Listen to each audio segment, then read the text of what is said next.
Good morning. Good morning, Your Honors. Neil McIntyre of the Nashville Bar. I represent the appellants in this case. We're here today to challenge an order that emanated out of the 8th Circuit Court for Davidson County, granting summary judgment to the defendants. In this case, it is a premises liability case. James Smith, I would like to reserve 5 minutes. I'm sorry. 5 minutes, thank you. Thank you. Premises liability case, James Smith was a resident at Highland Cove Apartments with his stepson, John Prysock. Mr. Prysock is wheelchair bound, lived in the bottom floor of the apartment complex, had ingress and egress to the outside world for all intents and purposes only by virtue of a common area, grassy area, space, lawn, just outside of the back door. He would regularly take his wheelchair out to the curb, surmount the curb, and then get onto the street or parking lot so that he could be picked up and transported to wherever he needed to go. That was his only manner of egress and ingress. In August of 2017, the defendant's maintenance crew cut some limbs, placed the limbs in that very path, and Mr. Prysock was effectively bound into his apartment, could not get out, could not get to the street. He called Mr. Smith, his stepfather, to ask him on that particular occasion, on that Saturday, to assist in moving the limbs. Mr. Smith did that and came over and moved the limbs successfully so that Mr. Prysock could maneuver to the street for his appointment to get onto the MedRide van. As Mr. Prysock was driving away, Mr. Smith realized he was not going to be present that evening when Mr. Prysock returned, proceeded to again move the limbs in an attempt to clear the path for Mr. Prysock so that Mr. Prysock could get back into his apartment that evening. Unfortunately, Mr. Smith fell in the course of maneuvering those limbs and was severely injured and died months later. The trial court found that this injury was not foreseeable, that the injury to Mr. Smith was not foreseeable, basically finding that the limbs themselves did not cause the injury. The court found that was not foreseeable, that somebody would intervene and try to assist Mr. Prysock. But ironically, the court did find that the apartment building owed Mr. Prysock a duty to keep that area clean. However, because this injury did not occur to Mr. Prysock, the court dismissed the case, found that there was not foreseeable injury. In addition, the court found that Mrs. Smith's independent cause of action for loss of consortium was not a standalone claim and did not merit a trial as well. So the court dismissed her claim also. So we're here to ask this court to review and revisit that decision. There's several cases that are directly on point, and we've cited all of them in our brief. The most important of which I believe are going to be Caldwell versus Ford Motor Company, which sets out Tennessee's rescue doctrine, and it specifically indicates that a wrongdoer who negligently imperils the person or property of another is held to foresee the coming of the rescuer, and injuries sustained by the rescuer are said to be within the scope of the risk created by the original wrongdoer's negligence and are said to be within the chain of proximate causation. So I think maybe one of the things that Judge Jones got hung up on, and it's easy to get hung up on, was that these sticks, he believed that the sticks were not the direct cause of the injuries, but he fell short and did not address or mention the proximate cause analysis. Counsel, one thing I'm struggling with on the record in this case is figuring out the status in terms of communication to maintenance regarding these branches. I believe Jamal Prysock's deposition suggests that there was a phone call that was connected with regard to telling maintenance that there were branches that were in the way. What is the status of the record for summary judgment purposes with regard to whether there was ever a phone call that was received by maintenance at Highland Apartments regarding these branches being there? The only record that we have of those phone calls is from the testimony of the parties or the witnesses. There is no documentation of any record that was created by either the plaintiffs in this case or by the defendants in this case of that telephone connection being made. Plaintiff's position would be that is immaterial to the question of whether this injury was foreseeable. That would go to the question of whether there was comparative fault to be analyzed by the jury in the context of determining whether Mr. Smith's efforts in this case were reasonable. That may be, but I'm with Judge Usman. I see in the record that phone calls were made, but I don't see that a message was left. Is there anything in the record that says the stepson left a message that says my pathway is blocked? I don't believe that there is that type of record. What I do Is believe... there evidence in the record, though, that the apartment complex was aware of Mr. Prysock's wheelchair-bound status and the fact that that was his only access? Absolutely, yes. Okay. And presumably they were on notice of the fact that the limbs were there because it was their maintenance that put them there? Absolutely, yes. And they were also aware of the familial relationship between Mr. Smith and Mr. Prysock. So, yes, the apartment was aware of all of those facts. And in the city, Cone versus City of Savannah, it's very similar facts in that particular case. There was a deviation on the surface of the sidewalk in Cone versus City of Savannah that the court found was foreseeable cause of harm. And although that deviation was considered to be open and obvious, it was also that it was required to be navigated in order to get into City Hall. Much the same in this case. Mr. Prysock had no other ingress or egress from his apartment other than on that grassy path. Same thing, the city in that case had actual knowledge of the deviation in the sidewalk, and so it was aware of the availability of means to address that problem, means to address that risk. And despite that knowledge, did not take any steps to remove that danger, to ameliorate that danger. Same thing here. In fact, it's even clearer in our case because the defendant actually created that danger, that hazardous condition, unlike the city of Cone, or Cone versus City of Savannah, which I think was a subcontractor that actually had paved the sidewalk.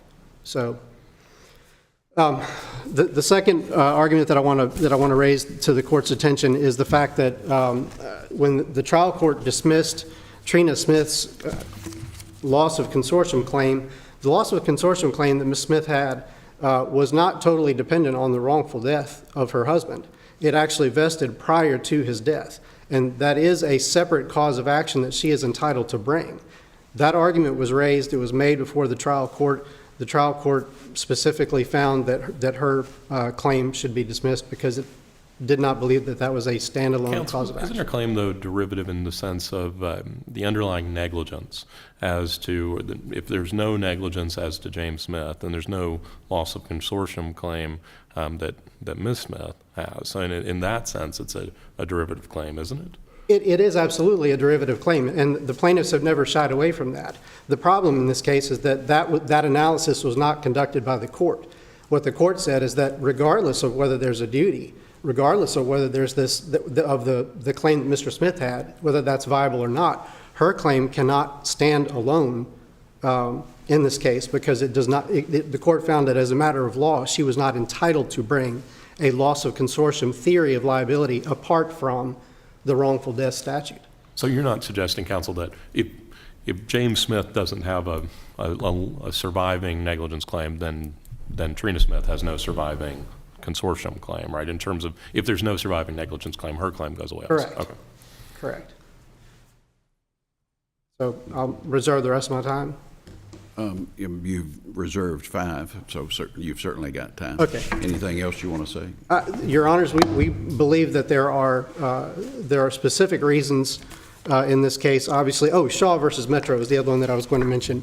That in determining whether there is a duty, foreseeability is considered, but it's limited to assessing whether there is some probability or likelihood of harm that is serious enough to warrant corrective measures. So it's not a foregone conclusion that the harm has to occur.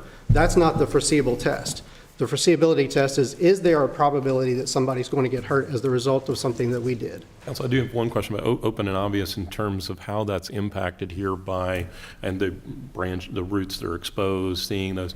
If you're walking backwards, so somebody walking backwards, moving branches, how does that impact the open and obvious analysis in terms of whether they should have seen those roots or not?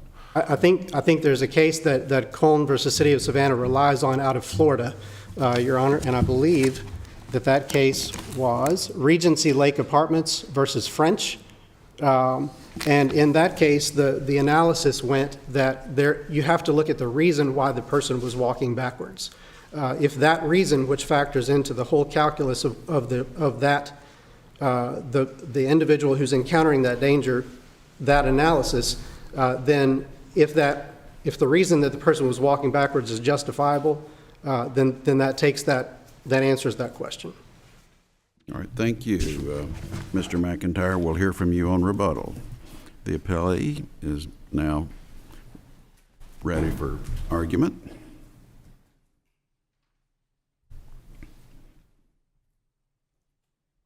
Good morning. I'm Steve Kite of the Chattanooga Bar. Good morning.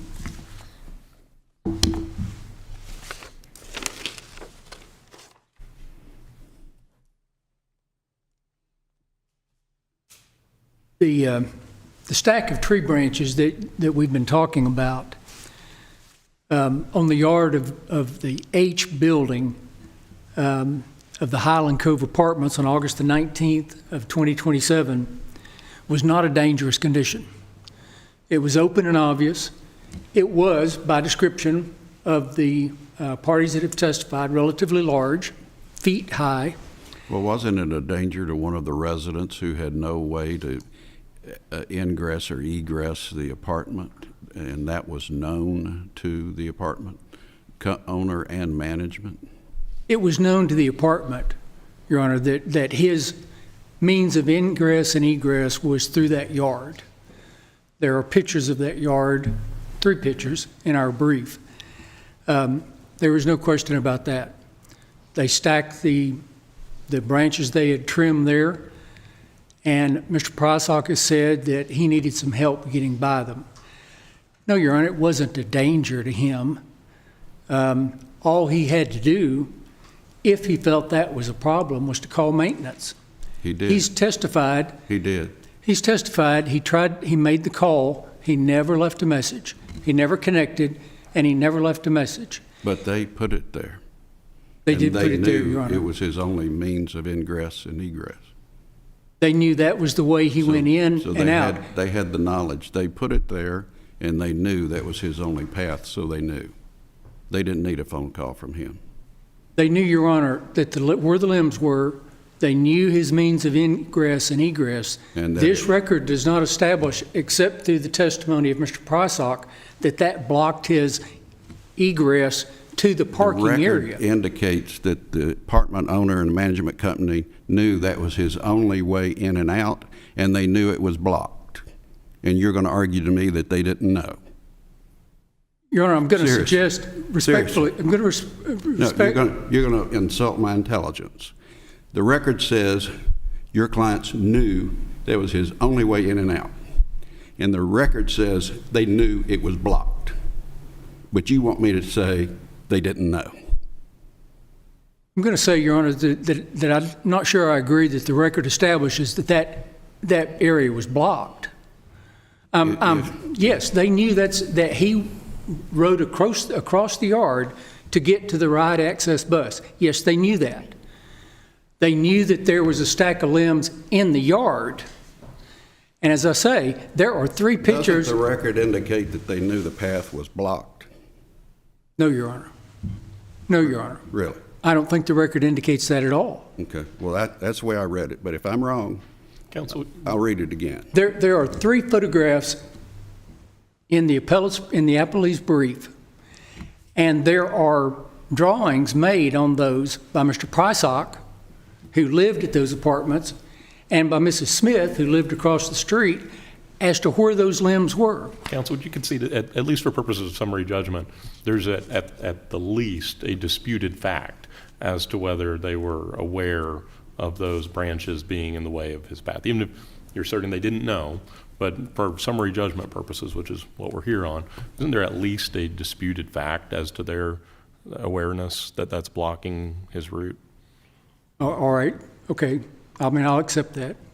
And if they're aware, that doesn't that create the duty to move them? I mean, if I'm an apartment complex and if I've cut down branches and for whatever reason I put them in a breezeway or walkway where folks, it's the only route that they can get to their apartments, do I really need a phone call to the apartment complex for them to have a duty to move them? Your Honor, perhaps not. But then again, we don't have an injury here to Mr. Prosock. Well, let's talk about that then, because that brings us to what, to me, is sort of the pivotal issue here, which is the foreseeability question. And we know that foreseeability is a very fact-specific issue. That's why it's sometimes hard to apply previous case law, because a slight change of facts can really affect that foreseeability analysis. But when we look at the facts that we know in this case, viewing them in the light most favorable to the plaintiff, which we have to do in summary judgment, what we have is an individual who is wheelchair bound, known by the apartment complex, whose method of ingress and egress is on a path, known by the apartment complex. The apartment complex cut down branches in a path that the wheelchair bound resident used, viewing the evidence in the light most favorable to the plaintiff, and that stack of limbs was there for 2 weeks. So unless your client intended for Mr. Prysock to be homebound for 2 weeks, is it not foreseeable that someone would have to move those branches in order for him to get where he needed to get? And obviously there's a risk of injury anytime you're moving branches around. How is that not foreseeable, given this specific fact scenario that we have? Well, the specific fact scenario we have is that Mr. Smith, after Mr. Prysock had left on the bus, went over to move the branches. He did so by pulling them backwards and tripped on exposed roots that were clearly visible as he was moving backwards with those branches. And it's our position that's not a foreseeable probability of leaving that stack of branches there. Nobody witnessed the fall. No, sir, they didn't. But So how are you making this representation to us? Because Mr. Smith told the EMTs how he fell, and we have their testimony, and it is in the record. He told Mrs. Smith how he fell, and we have her testimony, and that is in the record. But And we he don't told even Mr. have to Prysock. foresee the specific way that he fell. I mean, we just have to foresee that there could be an injury resulting from someone trying to move branches, and that's what we have here. Well, Your Honor, that's not what I gather from the cases, that there does have to be a So we have to specific. know that he was going to fall on branches, or that he was going to trip on roots in a tree while clearing the bridge. So we have to know the specific way he was going to be injured. That has to be foreseeable. I think the method, what he was doing at the time, goes into the foreseeability argument. I mean, this court has decided in the Highland case that we cited to the court that where the lady comes out with her groceries, and she's standing there about to get into her car, and she walks backwards with her groceries and trips across a curb. Counsel, you made this point also in your brief in terms of the walking backwards isn't foreseeable, and I'm struggling with that in terms of, and how else am I going to move heavy branches? I mean, if I'm going to move heavy branches, don't I almost by definition have to pull them walking backwards? How else would you move? Well, you could pick one up and move it, and then pick the other one up and move it, or you could call maintenance and ask them to do it. Or maintenance could have done it 2 weeks ago. I mean, it seems to me like that Mr. Smith, Mr. Smith was doing what your client's folks should have done 2 weeks ago. Well, if someone had explained to them that needed to be done, if someone had told them that was going to be, then I think maintenance would do it. I don't think you're ever going to convince us that your clients needed to be told that they needed to move the branches.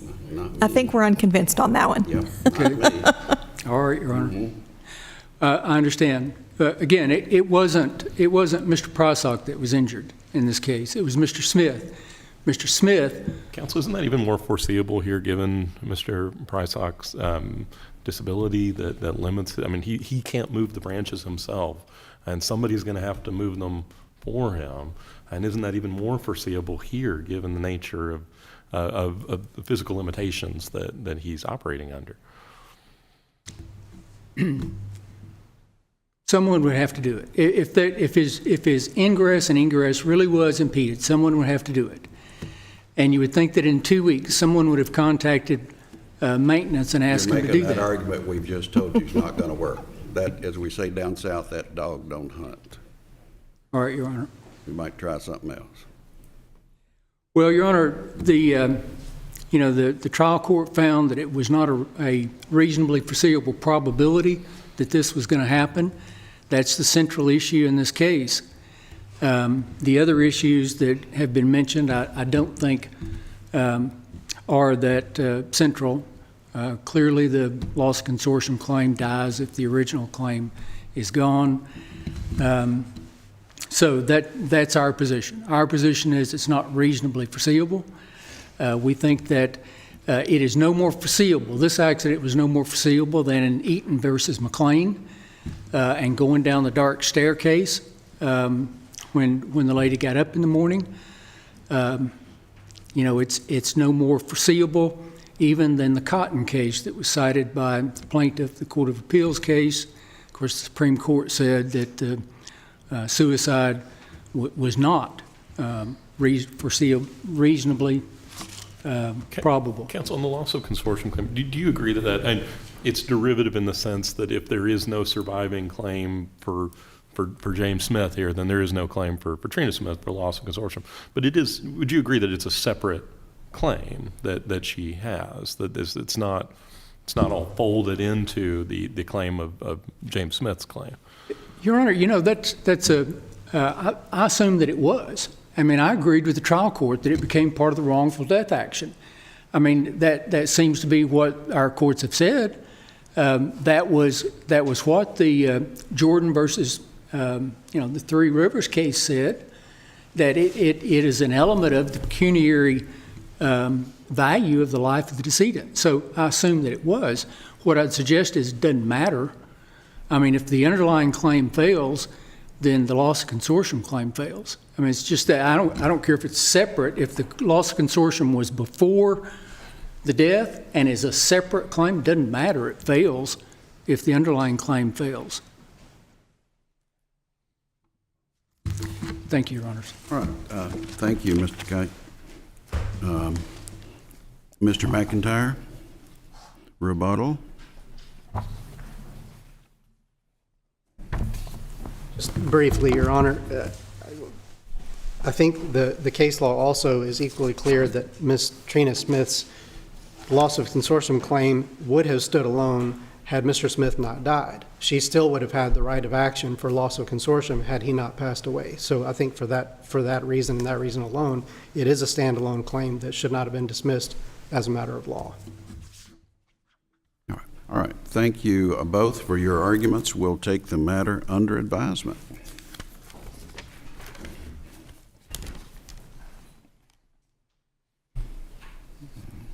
Call the next